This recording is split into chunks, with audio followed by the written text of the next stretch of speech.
നമ്മൾ ഓരോരുത്തരും താമസിക്കുന്ന വീട്, അത് വീടാവട്ടെ, ഫ്ലാറ്റ് ആവട്ടെ, വാടക കെട്ടിടമാകട്ടെ, ഒരു മുറിയാകട്ടെ, ആ ഒരു വീടിൻ്റെ അല്ലെങ്കിൽ ആ ഒരു കെട്ടിടത്തിൻ്റെ ഒരു എനർജി നമ്മളെ ജീവിതത്തെ സ്വാധീനിക്കുമെന്നാണ് ചൈനീസ് വാസ്തുകലയായ ഫുങ്ഷോയിലും നമ്മുടെ ഭാരതത്തിൻ്റെ വാസ്തുവിലും പറയുന്നത്. അതായത് ചില ഇതിൽ പറയുന്നുണ്ട്, ഇപ്പം ഒരു വ്യക്തി എത്ര ദുഷ്ടനാണെങ്കിൽ പോലും വാസ്തുബലമുള്ള വീട്ടിലാണ് അദ്ദേഹം താമസിക്കുന്നതെന്നുണ്ടെങ്കിൽ ഈശ്വരൻ അദ്ദേഹത്തെ പന പോലെ വളർത്തുമെന്നും, അതേസമയം വളരെ സത്യസന്ധനും സൽസ്വഭാവിയുമായിട്ടുള്ള ഒരാളാണ് അദ്ദേഹം വാസ്തുദോഷമുള്ള ഒരു ഭവനത്തിലാണ് താമസിക്കുന്നതെന്നുണ്ടെങ്കിൽ അദ്ദേഹം താഴേക്ക് പോകുമെന്നും വാസ്തുവിൽ പറയുന്നുണ്ട്. അപ്പോൾ വാസ്തുബലം മഹാബലമെന്നും വാസ്തുവിൽ പറയുന്നുണ്ട്. അപ്പോൾ ഒരു വ്യക്തിയെ അനുസരിച്ചിട്ടല്ല ഒരു വ്യക്തിയുടെ സൗഭാഗ്യത്തെ നിശ്ചയിക്കുന്നത്, ആ വീടിൻ്റെ വാസ്തു നോക്കിയിട്ടാണ്, അല്ലെങ്കിൽ ആ വീടിൻ്റെ വാസ്തുബലം നോക്കിയിട്ടാണ്. അപ്പോൾ ഭാരതത്തിൻ്റെ വാസ്തുവിലും ചൈനീസ് വാസ്തുവിലും ഒക്കെ പറയുന്നൊരു കാര്യം എന്ന് പറഞ്ഞു കഴിഞ്ഞാൽ ഓരോ ദിക്കുകളും ഓരോ സൗഭാഗ്യങ്ങളായി പറയുന്നുണ്ട്.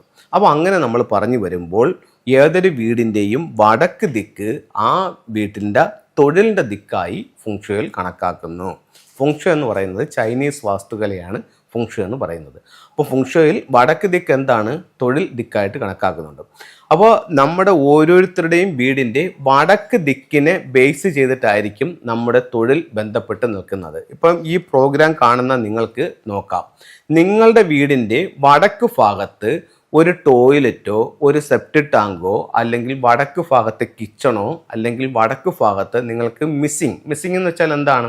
ഇപ്പം നമ്മൾ എടുക്കുന്നു, വടക്ക് കിഴക്കൊരു റൂമുണ്ട്, വടക്ക് പടിഞ്ഞാറ് ഒരു റൂമുണ്ട്, വടക്ക് ഭാഗം ഫ്രീ ആയിട്ടിട്ടിരിക്കുകയാണ്, അവിടെ നമ്മൾ റൂം പണിഞ്ഞിട്ടില്ല. ഒരുപാട് വീടുകൾ അങ്ങനെ ചെയ്തിട്ടുണ്ട്.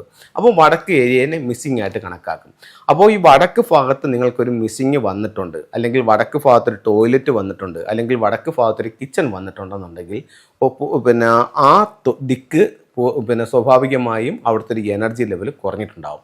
അത് ജീവിതത്തിൽ നിങ്ങളുടെ തൊഴിലുമായി ബന്ധപ്പെട്ടിട്ടുള്ള തടസ്സങ്ങൾ ഉണ്ടാക്കാനുള്ള സാധ്യത ഉണ്ടെന്ന് ചൈനീസ് വാസ്തുക്കളായ ഫെങ്ഷുയിൽ പറയുന്നുണ്ട്. അപ്പോൾ അത് എന്തൊക്കെ തടസ്സങ്ങൾ നമ്മുടെ ജീവിതത്തിലേക്ക് വരാമെന്ന് വെച്ച് കഴിഞ്ഞാൽ, ഒന്നുകിൽ നമ്മളൊരു തൊഴിൽ അന്വേഷിച്ച് പോയാൽ ആ തൊഴിൽ കിട്ടുന്നില്ല, അല്ലെങ്കിൽ നമുക്കൊരു തൊഴിലുണ്ട് പക്ഷേ ആ തൊഴിൽ ഒന്ന് മാറി ഓരോരോ വിഷയങ്ങളാണ്, അല്ലെങ്കിൽ കഴിഞ്ഞ 10 വർഷമായി അല്ലെങ്കിൽ 15 വർഷമായി നമ്മൾ ഒരേ തൊഴിൽ ചെയ്തുകൊണ്ടിരിക്കുന്നത് നമ്മളെ കൂടെ ഉള്ളവർക്കെല്ലാം പ്രൊമോഷൻ കിട്ടി, നമുക്ക് പ്രൊമോഷൻ കിട്ടിയിട്ടില്ല. അല്ലെങ്കിൽ നമുക്കൊരു ജോലിയുണ്ട്, എല്ലാവരും ആ ജോലിയിൽ സ്ഥിരമായി, എനിക്ക് ആ ജോലിയിൽ സ്ഥിരമാവാൻ ഇതുവരെ പറ്റിയിട്ടില്ല. അങ്ങനെ തൊഴിൽ സംബന്ധമായിട്ടുള്ള എന്ത് കാര്യങ്ങളോ തടസ്സങ്ങളോ വടക്ക് ദിക്കുമായി ബന്ധപ്പെട്ടിട്ട് വരാം. അപ്പോൾ വടക്ക് ദിക്കിൻ്റെ ആ ഒരു ദിക്ക് മലിനപ്പെട്ട് കഴിഞ്ഞാൽ ഇത്തരത്തിലുള്ള ചില പ്രശ്നങ്ങൾ നമ്മുടെ ജീവിതത്തിൽ വരാമെന്ന് ചൈനീസ് വാസ്തുകലയായ ഫെങ്ഷുയിൽ പറയുന്നുണ്ട്. അപ്പോൾ നമുക്ക് ഇതിപ്പോൾ വന്നു. അപ്പോൾ ഇവിടെ നമുക്കുള്ളൊരു വലിയ ഗുണമെന്ന് പറയുന്നത്, ചില റെമഡികൾ ഉപയോഗിച്ചുകൊണ്ട് നമുക്ക് ഈ ദിക്കിൻ്റെ ദോഷത്തിന് പരിഹാരം ചെയ്യാമെന്നും ഫെങ്ഷുയിൽ പറയുന്നുണ്ട്. അതെന്താണെന്ന് നോക്കാം. ഉദാഹരണത്തിന്, വീടിൻ്റെ വടക്ക് വശത്ത് നമുക്ക് വീട്ടിനകത്തോ അല്ലെങ്കിൽ വീടിൻ്റെ പുറത്തോ ഒരു ടോയ്ലറ്റ് വന്നെന്ന് കരുതുക. അങ്ങനെയാണെങ്കിൽ അവിടെ ഒരു ഗ്രീൻ ലൈറ്റോ അല്ലെങ്കിൽ ഒരു പ്ലാന്റോ ഉപയോഗിച്ചുകൊണ്ട് ഈ ടോയ്ലറ്റിന് ഒരു റെമഡി കാണാമെന്ന് ഫെങ്ഷുയിൽ പറയുന്നുണ്ട്. ചില മാസ്റ്റേഴ്സ് ഇതിന് വേറെ റെമഡിയാണ് പറയുന്നത്, പക്ഷെ ഞാൻ പറയുന്ന റെമഡി ഇതാണ്. ഇത് ഗ്രീൻ ലൈറ്റ് അല്ലെന്നുണ്ടെങ്കിൽ പ്ലാന്റ് വയ്ക്കാം. ഈ പ്ലാന്റ് വയ്ക്കുമ്പോൾ മണി പ്ലാന്റോ ലക്കി ബാമ്പോ ആകരുത്. കാരണം എന്തെന്ന് വെച്ച് കഴിഞ്ഞാൽ, ഇത്തരം പ്ലാന്റുകൾ നമുക്ക് സമ്പത്ത് വർദ്ധിപ്പിക്കാൻ വേണ്ടി ഫെങ്ഷുയിൽ ഉപയോഗിക്കുന്ന പ്ലാന്റുകളാണ്. അതൊരിക്കലും കൊണ്ടുവന്ന് ടോയ്ലറ്റിനകത്ത് വെക്കാൻ പാടില്ല. ടോയ്ലറ്റ് വന്നാൽ എന്ത് റെമഡി എന്നുള്ളത് ഞാൻ പറഞ്ഞു.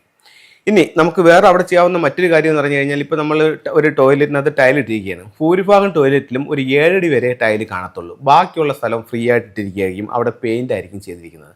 അങ്ങനെയാണെങ്കിൽ നമുക്ക് അത്രയുമുള്ള ഏരിയയിൽ ഗ്രീൻ പെയിൻ്റ് അടിക്കുന്നതും ഇതിന് റെമഡിയായി ഫെങ്ഷുയിൽ കണക്കാക്കുന്നുണ്ട്. അപ്പോൾ ടോയ്ലറ്റിൻ്റെ കാര്യം പറഞ്ഞു. അത് കഴിഞ്ഞിട്ട് ഇപ്പോൾ നമുക്ക് വടക്ക് വശത്ത് ഒരു കിച്ചണാണ് വന്നിരിക്കുന്നത്.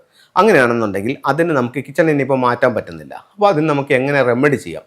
നമ്മുടെ വീടിൻ്റെ വടക്ക് ഭാഗത്ത് ഒരു വാട്ടർ ബോഡി വയ്ക്കാം. അതായത് ഇപ്പോൾ നമുക്ക് ലാമ്പിൾ കുളമൊക്കെ നമുക്ക് വാങ്ങിക്കാനായിട്ട് കിട്ടുമല്ലോ റെഡിമെയ്ഡിൽ. അവിടെ ആമ്പിൾ വേണമെന്നല്ല ഞാൻ പറയുന്നത്. അതിനകത്തൊരു റെഡിമെയ്ഡ് ടാങ്ക് വാങ്ങിച്ചുകൊണ്ട് നമ്മളവിടെ വെക്കുന്നു. അതിനകത്ത് നിറച്ച് നമ്മൾ വെള്ളം ഇടുന്നു. വെള്ളം ഇട്ടിട്ട് അതിനകത്ത് മീനുകളിടാം. എന്നിട്ട് ആ വെള്ളം ഒരു അക്വേറിയത്തിലൊരു മോട്ടർ ഉപയോഗിച്ചുകൊണ്ട് അതിനെ ഒന്ന് മൂവ് ചെയ്യിപ്പിക്കാം. അപ്പോൾ ആ വെള്ളം ഇങ്ങനെ റീസൈക്കിൾ ചെയ്തുകൊണ്ടിരിക്കുന്നത്. അപ്പോൾ നമ്മുടെ വീടിൻ്റെ വടക്ക് വശത്ത് വാട്ടർ എലമെൻ്റ് ഉണ്ടെന്നുള്ളതാണ് ഫെങ്ഷുയുടെ തിയറി. ആ വാട്ടർ എലമെൻറ്റിനെ നമ്മൾ മൂവ് ചെയ്യിക്കുകയാണെന്നുണ്ടെങ്കിൽ നമുക്ക് തൊഴിൽപരമായിട്ട് നേട്ടങ്ങൾ ഉണ്ടാവും. അപ്പോൾ ഇതുപോലെ കുറേ ടെക്നിക്കുകൾ നമുക്ക് എല്ലാ ദിക്കിനും ഉണ്ട്. അപ്പോൾ അതാണ് ഒരു ഫെങ്ഷി കൺസൾട്ടൻ്റ് എന്ന് കാണുമ്പോൾ അവർ അതിൻ്റേതായിട്ടുള്ള രീതിയിൽ അതിനെ കറക്റ്റ് ചെയ്ത് തരും.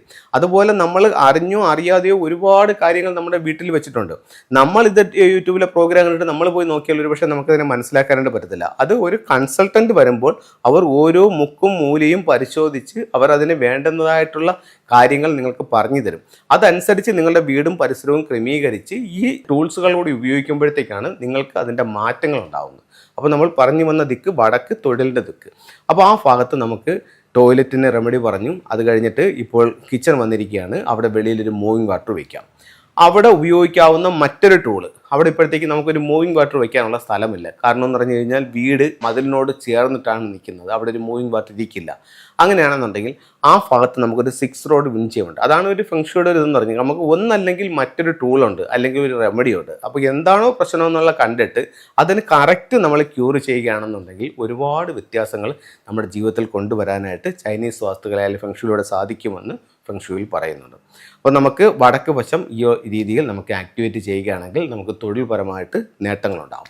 ഇനി വടക്ക് ഭാഗത്ത് നമുക്ക് മെച്ചപ്പെടുത്താൻ എന്തൊക്കെ ടൂൾസ് നമുക്ക് സ്വീകരണ മുറിയിൽ വെക്കാമെന്നുള്ളതാണ്. ഒന്ന്, ഇത്തരത്തിലുള്ള ഒരു അരോന മത്സ്യത്തിൻ്റെ സ്റ്റാച്ചു നമ്മുടെ ലിവിംഗ് റൂമിൻ്റെ നോർത്ത് ഭാഗത്ത് വെക്കാം. ഇത്തരത്തിലുള്ള ഒരു ഡ്രാഗൺ ടർട്ടിൽ നമുക്ക് ലിവിംഗ് റൂമിൻ്റെ നോർത്ത് ഭാഗത്ത് വെക്കാം. ഇത്തരത്തിലുള്ള ഒരു ഡ്രാഗൺ ടർട്ടിലും അതിനോടൊപ്പം ഒരു റൂയും കൂടെ ചേർത്ത് വെക്കുന്നതും തൊഴിൽപരമായിട്ട് നല്ല അഭിവൃദ്ധിക്കുള്ളൊരു ടൂളായിട്ട് ഫെങ്ഷുയിൽ ഇതിനെ കണക്കാക്കുന്നുണ്ട്. അപ്പോൾ ഇത്തരം ചിത്രങ്ങളോ രൂപങ്ങളോ നിങ്ങൾ ഉപയോഗിച്ച് നോക്കൂ. നിങ്ങളുടെ ജീവിതത്തിൽ ഒരുപാട് വ്യത്യാസങ്ങൾ ഉണ്ടാവും എന്ന് ഫെങ്ഷുയിലൂടെ പറയുന്നു. എല്ലാവർക്കും എല്ലാ സൗഭാഗ്യങ്ങളും ഉണ്ടാവട്ടെ എന്ന് പ്രാർത്ഥിച്ചുകൊണ്ട് നിർത്തുന്നു. നന്ദി, നമസ്കാരം.